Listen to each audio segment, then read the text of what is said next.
Hello guys, আজকে আমি একটা মাংস রান্নার রেসিপি আপনাদের সাথে শেয়ার করব। আপনারা দেখবেন সব কিছু বেটে রান্না করার অন্যরকম একটা স্বাদ হয়, এটা আপনারা সবাই জানেন।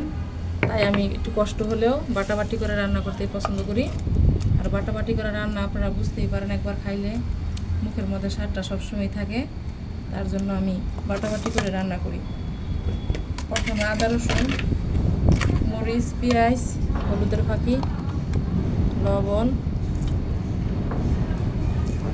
তারপরে হলুদ, তারপরে মরিচের গুঁড়া, মরিচ বেটেও দিছি ঝাল করার জন্য, একটু ফাঁকি মরিচও দিয়ে নিলাম। এখন আদা রসুন বাটা,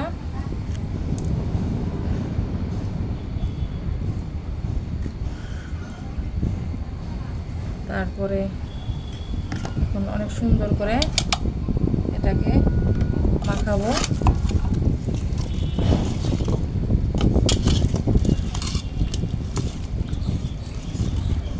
এই দেখুন কত সুন্দর কালার আসছে।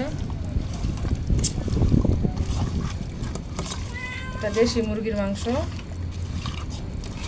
এইভাবে রান্না করলে অনেক সুস্বাদু হয় খেতে।